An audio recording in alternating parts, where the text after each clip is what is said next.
Okay, so here we are at time. I'm Kelly Ryan from Sercante, and I will be moderating this panel today. Does it integrate with? Tips to getting the most out of your integration. Host will be Jacob. And if you have any questions, comments, you want to shout out how much you like everybody, you can do so in the session chat over on the right. There's also a Q&A at the top there. So I'll just go ahead and pass it over to Jacob. Hello, everyone. Welcome, welcome. Excited to be here and I'm going to be talking through integrations with everyone. Can people just post in chat real quickly that everyone can hear me okay? Want to make sure I'm not talking to myself. Perfect. Love it. Okay, so first off, before we get started, thank you to all of our sponsors. It's really a team effort to put on an event like this, and the sponsors have been amazingly helpful to get us where we are. So thank you very much to everyone who's been able to participate in that regard. So my name is Jacob Catalano. I'm the product manager for Sercante Labs. Sercante Labs is our house within Sercante that works through creating custom integrations and custom solutions that kind of connect Pardot with Salesforce and other systems. So we're excited to be here with everyone. With us today are our panelists, Julia, Bobby, Mike, and Adam. Julia and Bobby, would you be able to quickly introduce yourselves? Ladies first. Thank you. My name is Julia Hofmann. I'm the Marketing Operations Manager for Pardot Technologies. Been working in the marketing operations space since about 2000. And I'm responsible for all of our different technical integrations, the user adoption, and I also serve as our Jira admin. My name's Bobby Tenpin. I'm the Marketing Automation Program Manager for Promethean. We're an ed tech company. We make giant panels, interactive displays for the front of classrooms, and we're a global company. I've been working in, I've been working in marketing and online since 1997. So I've been around well before Hamster Dance. I've been working in the marketing operations space for about the last 12 years. Love it. Mike and Adam are both with Sercante. Mike is our Pardot Partnerships and API Integration Lead, and Adam is our Vice President of Technology. They'll be here to provide amazing insights in regards to building out some of these integrations.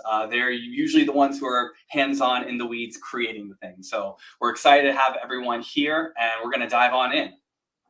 So the goal of today's session is to learn from our team and our panelists on how we can improve the efficiency of our marstack by leveraging integrations and really understand what to do when we get an integration and it doesn't do what we expect.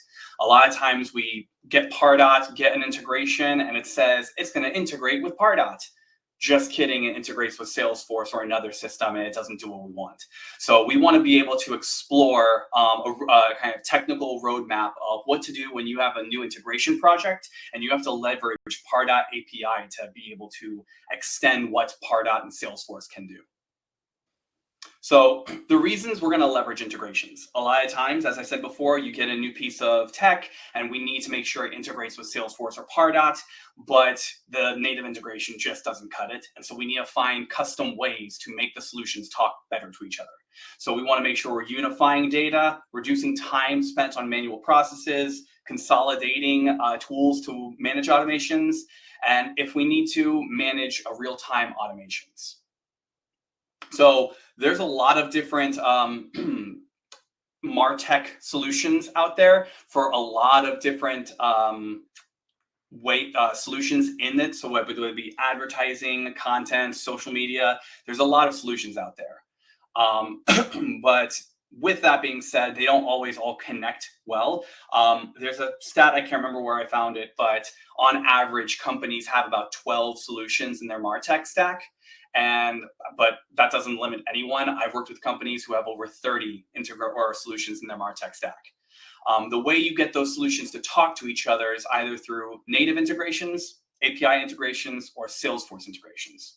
So a native integration is one where you're simply logging in to connect it from one way to another. It's like an easy button. The main things with those is you get what you get. You don't really get to have a lot of customization with that. You don't have the control of making it custom to your needs. What we'll be talking through today are API integrations. So if either it's code written or it's a combination of code with an integration platform like Zapier. I do want to call out one of our sponsors is just that, an integration platform, Trade.io. If you're interested in learning more about some of the kind of click, not code solutions, head over to their booth. Great tool and definitely worth learning about.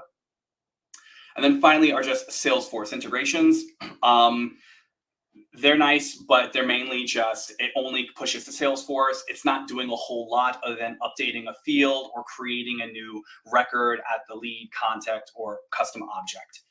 You can find them from App Exchange or the solution themselves creating an API integration. They're nice, but they don't always do the trick. So we've understood and seen the different ways and all the different options, but we recognize that, hey, I need an integration. I need things to organize better. What do I do? So this is where our panelists come in. So we have a general roadmap of kind of high level what we have to accomplish while we are creating an integration.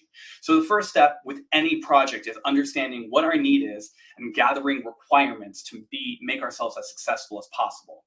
So with that being said, Bobby and Julia, I'm curious, who are you involving when you had to start your discovery process? And if you could, for each of you, explain what your integration scenario was.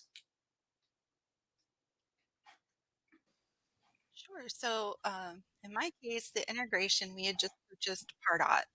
And we are very heavy on webinars, especially in, well, after the whole COVID thing took out our trade show pipeline, we leaned really heavily into webinars.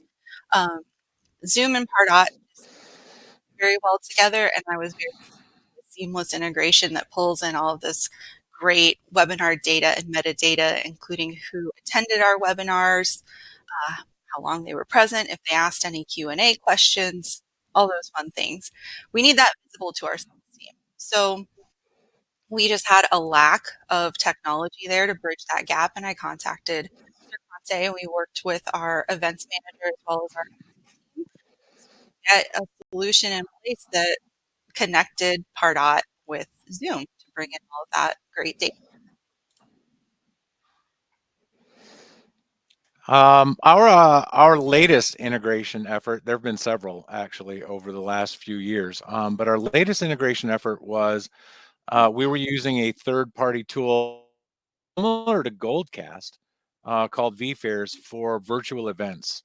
And we were sort of using their platform in an out-of-the-box sort of way where we were going to leave our event replays, et cetera, on their website all the time to archive them so people could go back. And they had a native registration on that site. Unfortunately, once you create an account on that platform, you're there forever. You don't have to create multiple accounts. And so it was very difficult getting these individual event data as well as what sessions they attended back in our system without using a third-party tool. But the critical piece was we have information going both ways using two different tools. So we wanted to have registration take part on our side in Pardot via a form there, push the information over to the event site, and then have the event site's information come back to Pardot again through Zapier. So we're using a bespoke process as well as a semi off-the-shelf process with Zapier. So Bobby, in regards to the kind of start of realizing, hey, this is a problem, there's a lot of manual time to get these systems to talk to each other. What were some of the initial steps that realized or that made you realize that, hey, this needs to be automated and we need to start involving people in this? So what were some of the starting process on that? Like anyone should be able to realize the fact that usually the weakest link or the greatest point of failure in utilizing any third-party tool is a manual import process or removing that data from that third-party tool, bringing it in. Not everybody on the team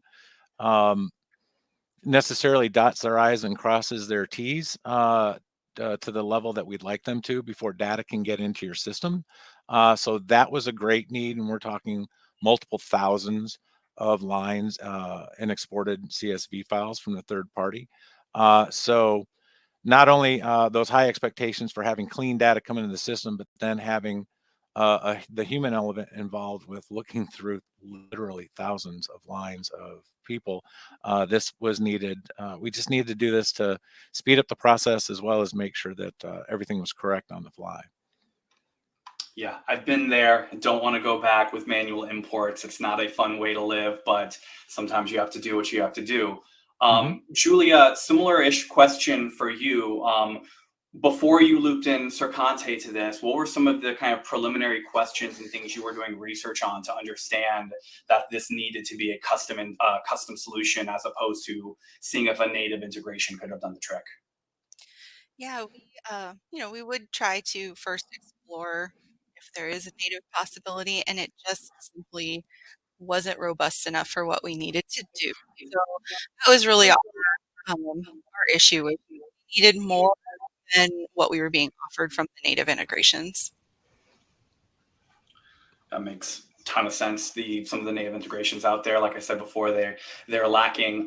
What made you immediately go into the kind of custom API route? Were there other alternatives you were working around with to try to make do in the interim and try to understand the kind of cost analysis? Because custom integrations, while effective, can sometimes be a little bit of a cost, but it's kind of the weighing out the long-term versus short-term, what makes the most sense. So how did you kind of get to that point in your discovery process?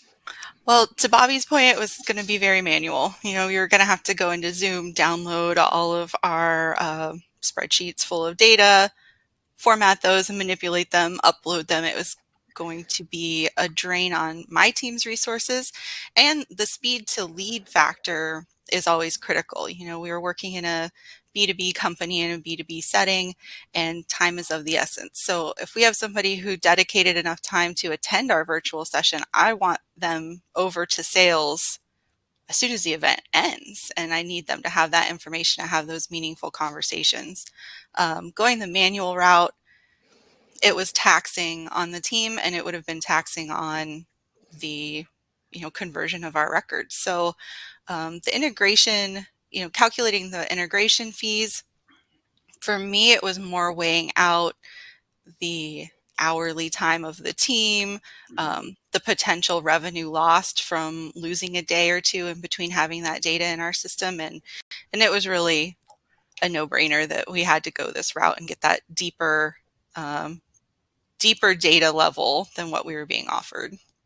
Yeah, I love that call out because it's so often we get hung up on the dollar signs for things, but realizing that in the grand scheme of things, the costs that are involved for the staff doing this work sometimes can easily balance out the manual work of, like you both were saying, manually exporting the data, updating it through Excel using a whole slew of formulas that take time to compute, and then throwing it back into Pardot. And on top of that, having to use automation rules then to do the work of post-event follow-up. So that all makes complete sense. So we've understood now what the need was and kind of what the requirements are to make this successful, to accomplish the goal we want to accomplish. Well, we now need to build a proof of concept and get some buy-in from people so that we can say, yes, this is worth the cost. Yes, this is worth what we need.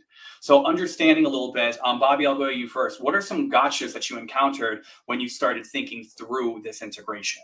Were there any internal gotchas of teams having access to stuff, or were there any external gotchas of making sure the end user had a good experience that you would keep in mind?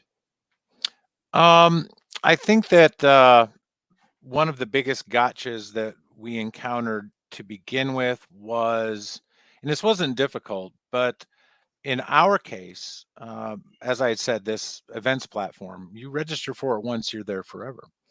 And with our API tool that was going to be looking at prospect records to see if somebody had registered through a Pardot form for a particular event, that updater couldn't constantly be looking at people to see if their status was registered, for example.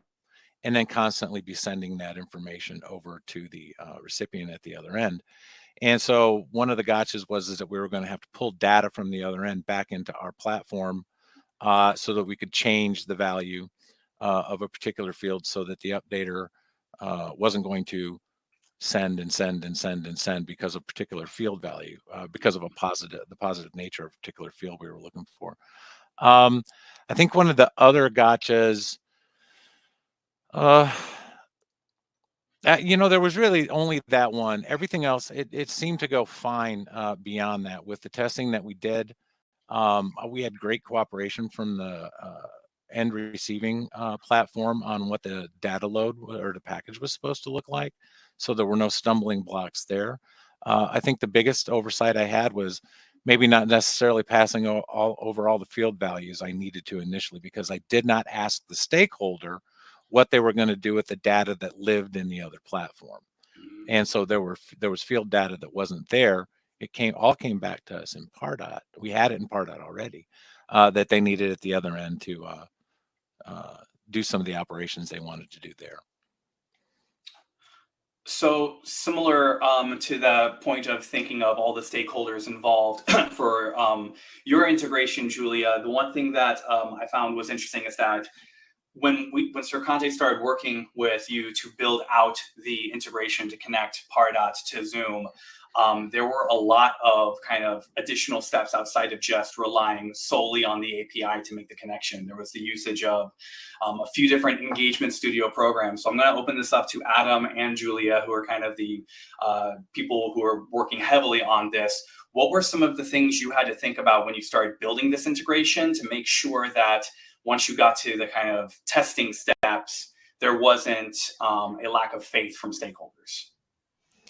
Yeah, so I think one of the things that kind of got me at the beginning was, the Zoom platform, at least for our account, it's not just used by marketing or by people who host formal virtual events, right? We are using Zoom for sales, to host webinars, and to host different demos.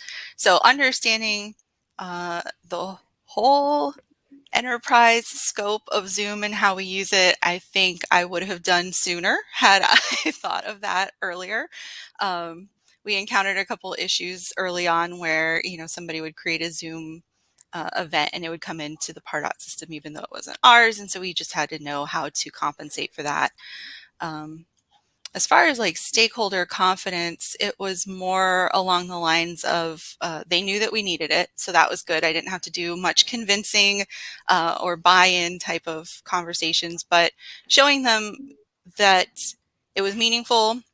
We were saving a ton of time, and not just on the ops side, but on the design side too. A lot of the engagement studio work that's being done is to populate fields that will end up getting dynamic content inside of our emails. So there was a lot of work there. It's a lot of connective tissue. And luckily, I think it was pretty easy to show, because of the Pardot system and because of all the documentation we had, exactly what this program was doing and how it would benefit the team.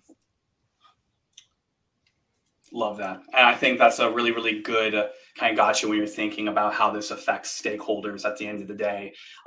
We as marketers can think we have the exact answer in that moment for our integration, and we forget of all the gotchas that may pop up. And then we get to testing, we get to launch, and people are like, what's going on? So no, I think those are really good call outs. So building out that proof of concept, getting buy-in, understanding some of the technical of that regard, just understand this is what we need to be successful, so that once we get to execution, we're ready to move forward. We now have to test. This is probably, in my opinion, the most important step in anything integration, because and also use a sandbox. We don't say it enough, but use a sandbox. Making sure that you double, triple, quadruple check everything, because you don't want your end user to have a bad experience. So with that being said, I'm curious for Bobby, who on your team were you working with to make sure everything stayed on track? Testing's a lot of work. There's a lot of things that need to stay organized.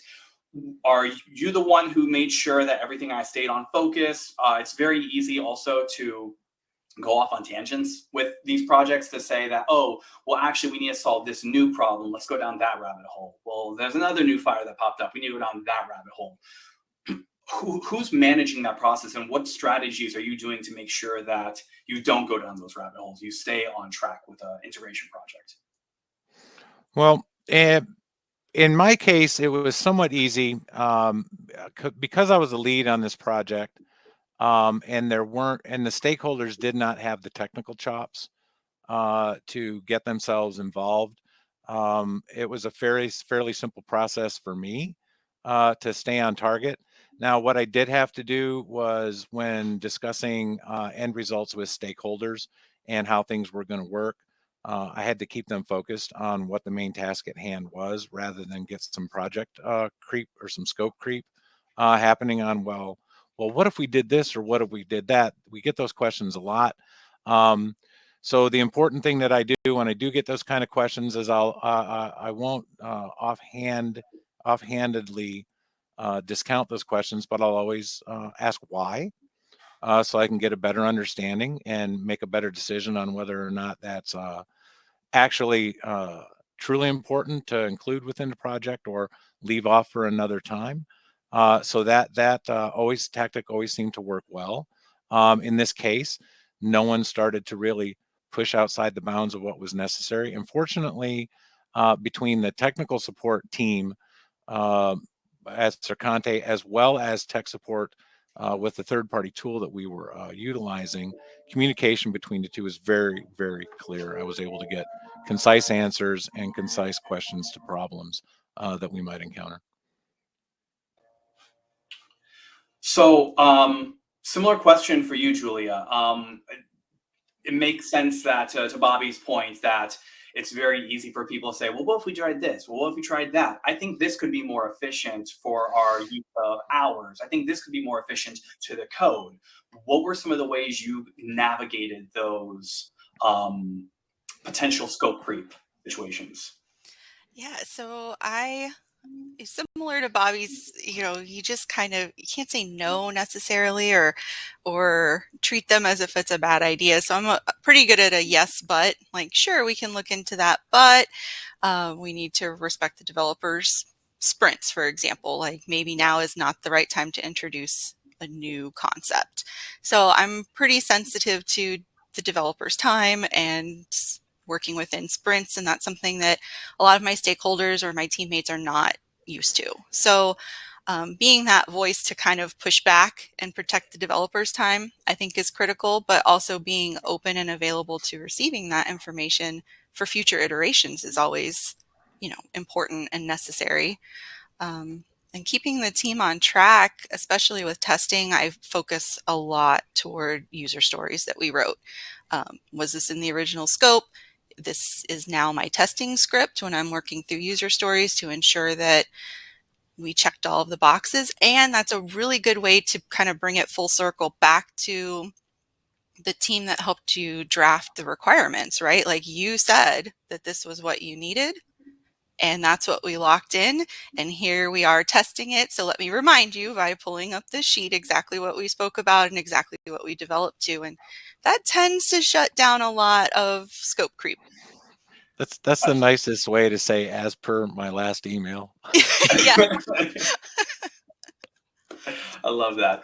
To the other end of this, kind of the testing side of it, for Adam and Mike, for your experience, being the ones kind of doing some of the technical, and based on your past experience just in the workplace of creating integrations, being the ones who are also having to manage, what are the things you're keeping in mind as you're writing the code to make sure you're following the guidance of the project lead?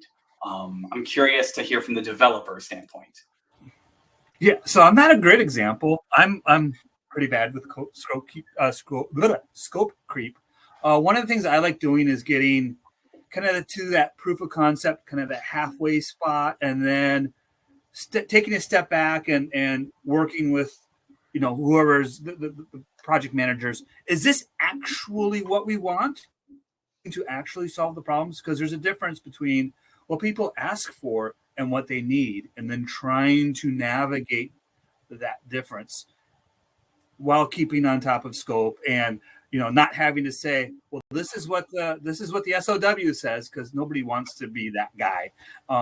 So yeah, I'm not a great person because I'm a little bit wishy-washy, and I always try to do the right thing, trying to figure out what that underlying need is rather than exactly what was asked for. But I think it's a good call out, though, to say that while this was what was in scope, the specifics, we also want to potentially have the ability to pivot with what's in scope to make sure we're getting the best possible result. We all know that first iteration is never the perfect final solution, but we want to try to get as close to that as possible. So it's interesting to hear the other side of it of, we need to stay within scope, we need to stay within hours to build this. However, we want to try to get the best possible solution because what we originally asked for could have bugs in the long term. Right. And the conversation becomes, let's add this to phase 2. Let's build what was originally asked, and here's what we can add to that to bring it up that next level. When companies are looking to build a new web app, right, one of the first things that a lot of places will do is they'll come up with wireframes with designers, and then they'll walk through it saying, hey, is this what you were picturing? Right. That's really, really hard to do when you're trying to get two systems to talk to each other with an API, right? There's nothing to look at, right? So finding a way to, piecemeal that together, and even if you're manually clicking on, individual scripts or something, that's, really easy to iterate, saying, okay, I make this request to your external system. I push this information into Pardot. Is this what we're looking to accomplish? Right. And it's really easy to iterate on that at the very beginning, right? To try to suss out, is this what we're looking for? Oh, there's this extra thing that I just realized will happen if we do this, right? But finding a way to, proof of concept that as early as possible before someone actually goes and builds the full solution. I find that that's been wildly successful for us in the way that we approach building some of these integrations. And it's, I think more importantly, it helps our clients to actually see something, and it gets the extra gears turning behind the ears. I love Right. it. That's a good call out for the creating beforehand.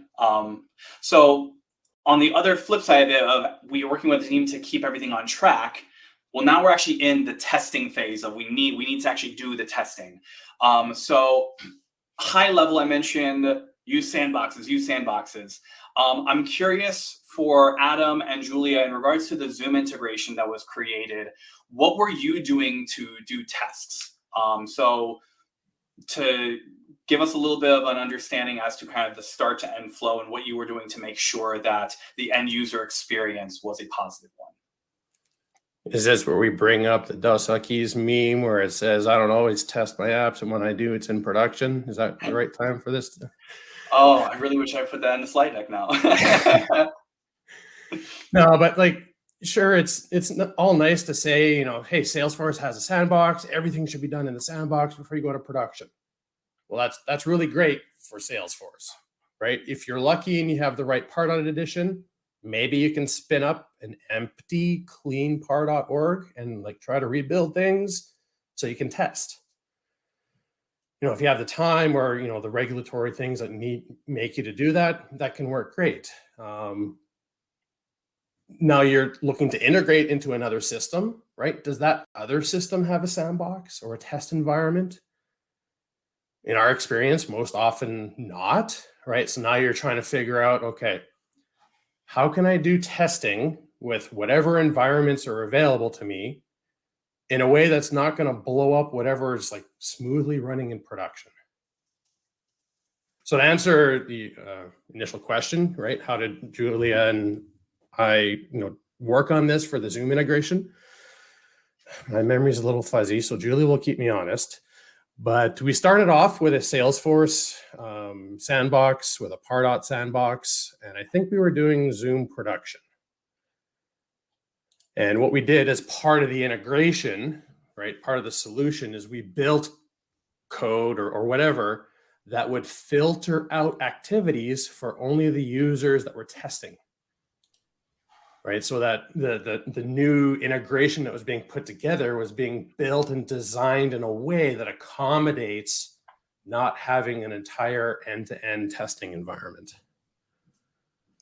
Yeah, the Pardot testing environment leaves a lot to be desired, in my opinion. And one of the, I guess, gotchas, right, was part of this integration was that we wanted the email confirmations to be sent out, and we wanted email reminders to be sent out that were populated with that dynamic content. You can't send out a test email from Pardot Sandbox. It just doesn't work. So in order to test that piece, we really did have to do it in production. But thankfully, like Adam said, he had a clever trick to make sure that only the users that were testing were able to see and interact with that information. And quite a few times during the initial development, and I'm sure Julie was tired of hearing us say that, yes, the email will be sent. Just trust us. I know you can't see it anywhere, but when we move it, it'll work. I have trust issues, and technology is mostly to blame for them. So that actually is a good segue into the kind of final phase of we now have done testing, whether we were able to test it ourselves or we have the word of a genius that is Adam Erstelle that things will work properly. We now are in our execution launch to production phase. So my question, and kind of pushing this to Bobby a little bit, for your integration where you were getting vFairs, when you were launching, what was the plan of launch? Did you have 5 to 10 initiatives or events that you needed to launch right there in the moment that it would affect? Or were you planning small and growing big? We had multiple future events that this was going to affect. The let's get the info from them model and manually import or have that info passed via vFairs left a lot of holes and didn't allow us to do some of the automations that we can do in Pardot the way we want to do them.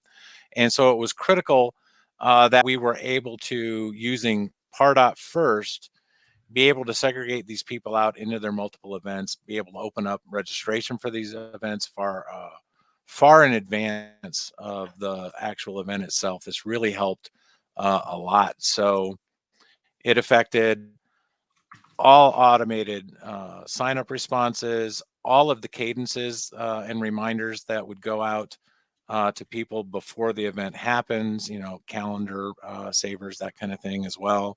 And then it affected all of the engagement studio programs post-event for follow-up for those particular attendees. So it touched a lot of things. Just being able to get the info to go back and forth was critical for many, many moving parts. So to kind of follow up to that point then, and this is for you, but also then for everyone we're going to open up to, how are you seeking feedback to improve the integration? It's touching a lot of initiatives, and that's going to be a common theme we hear a lot when it comes to our integration projects is we have a very tight timeline. We're usually doing this because we have 3 or 4 initiatives that are happening in 3 weeks, and we need to move fast on this. So knowing that, as I said before, things aren't perfect from moment one of us turning on this integration. What processes are you, Bobby, and we'll go to Julie after this, that you're seeing to make sure you're constantly trying to have new iterations that improve on it? Are you waiting for the bugs to happen, or do you have kind of regularly scheduled points to try to find ways to improve? Actually, every 2 weeks, I have a meeting with the third-party event tool vendor just to ask if they're seeing anything strange on their end. Is the data still coming through correctly? From time to time, I'll just test it myself and make a fake registrant for something and then see if that information makes the round trip completely, because I can log into that other platform and see if that email address that I used is now a registrant on that platform as well. So it's every couple of weeks. We'll just have a quick 15-minute touching of the bases, so to speak. And then with the event stakeholders themselves, the only variables that they may possibly change on me would be some of the input data on the registration form itself. That hasn't happened yet. But if it does, it should be a fairly easy fix to be able to add that new data to the API stream that gets sent over to the event. So Julia, for you, I'm curious, is it a similar process where you have regularly scheduled, or are you having it be more over a period of time, waiting till you have a new idea that a team member requests and kind of working with it on the fly?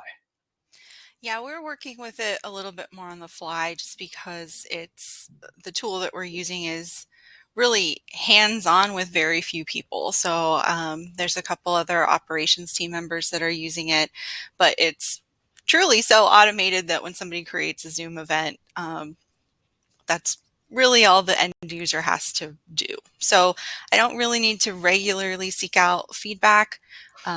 But there have been a couple cases. I don't think we've made any big sweeping changes or had any bugs to consider, but we have had enhancements. So that usually comes to me in the form of a product manager or someone of the like, maybe someone in sales who needs to obtain different information from the virtual events, or in this case, we ended up adding a couple fields to bring data in and then also affect changes to the Salesforce org based on the data that comes through. So mostly what we've done has been iterative change, not really any bug fixes. Adam and Mike, is there any kind of recommendations you have of, you've built the wonderful integration, it's your baby, a lot of developers will just kind of put it out into the world and say goodbye, have a good life. What are things that you've seen in your experience of things people should be doing to have regularly scheduled feedback, or things to keep in mind as they want to improve on these integrations? Custom integrations can be a little bit fragile. Vendors will update APIs, things turn on, things turn off. The developer isn't getting the emails that say we're making a change. So you need to have some built-in error detection reporting, escalations built into the integration at the technology level. Let that technology fuss at a human. Hey, I don't feel well, right? That's part of it. But then also, going back in 3 months, 6 months, a year, is this still working for you? Should we address some of the scope creep questions that we put on the table? And then developers, we do what we call refactoring. It's just retooling things, rebuilding things a little bit. As we learn more, as we grow as people, we know more this year than we did last year. And it's like, that wasn't the brightest idea. Let's go ahead and tweak that. So there's the technical things, but then, there's the people and making sure that it's still solving the problem that it was supposed to solve when we started this a year ago. Yeah, any software that gets built, right, it needs a little bit of care and feeding, right? The amount will depend based on the skill of the team putting together that piece of code, right? And it will also depend on how stable the APIs or the other systems that you're trying to integrate and pull together, right? But that's just from a technical perspective. The other thing to keep in mind is business goals, business objectives are constantly in flux, right? So having some mechanism, right? I don't know, quarterly meeting with stakeholders or whatever, just checking up to see, hey, is the integration still working well? I mean, hopefully your end users aren't telling you it's broken 2 months after it broke, and you have something, alerts you a little bit quicker than that. But, is it still meeting the business goals? Are there things that can be improved, right? Has the business goals and objectives evolved in such a way where maybe the integration can be enhanced to further support those and, help remove some of those very, very small manual tweaks that have crept into a process over time? That's a good call out. The integrations and the APIs themselves. I mean, Pardot is a great example of Pardot's API capabilities have vastly improved over the last just year and a half. And so I think that's a good call out of things are only as good as how the current iteration of an API connection is. And so as those evolve, to keep that in mind. So being able to keep a close eye on any sort of Salesforce release that comes out, that's a really good gotcha. Bobby, I noticed you, I wanted to give you a chance. I know you had actually a really good gotcha in regards to the API that I wanted you to call out. There is. One of the things that I encountered recently with a different API project than the one I've been discussing was that when you spin up, if you have a legacy, let's call it an older version of Pardot, if you've been around for a while, you may not have ever enabled that multiple prospects with the same email address or vice versa. There's two different API versions at play there. Yeah.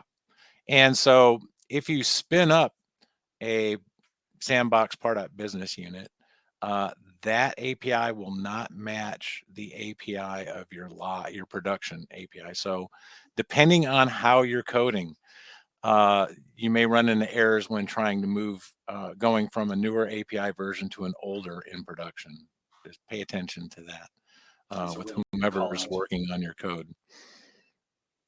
So with all of that being said, and Adam just posted in the chat the kind of insights around the different APIs that exist for the system. So in summary, we wanted to make sure we could highlight how to work with developers, but ultimately how to get a project organized. So the things we talked through was identifying the needs, understanding what our solution, what the problem is, and understanding, is this something we can solve in-house, or do we need to consult someone, or do we have coders in-house that we just didn't know about? Being able to then create a simple process that allows us to understand the needs, and that kind of combines in with a proof of concept to get buy-in from stakeholders, where if you need a company like Serconte to come in, you have that proof of concept to say, yes, this is worth the cost and time and effort. We've tested the heck out of our entire solution, and then we are ready to launch, put in production, and then try to collect feedback. Sometimes we'll do every 2 weeks. I love the idea Bobby had about every few weeks going in and doing a fake form submission to test to make sure the integration is still operating. Other times we just make sure that it's not affecting the end client user or whoever that end user is, and we just make sure we are playing it by ear with it. Both are valid solutions, and both are good steps forward when you're trying to do integration updates. So with that being said, we've covered a lot of information.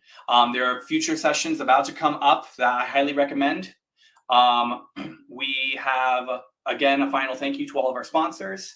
And we have about 2 minutes left. So if anyone has any specific questions, we will have all of the questions saved and we can reach out.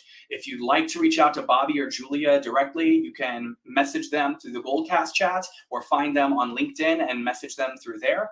The same thing for myself, Mike, and or Adam will be available through the Goldcast chat throughout the week. But if you want to get a hold of us and ask us questions about what we've built, or if we have any recommendations for building new things, you can find us on LinkedIn.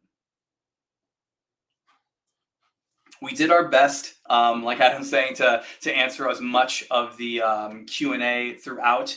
I will say I saw one good one earlier about external activities. These are going to be really, really important in the long run of Pardot. These are basically a way to help us.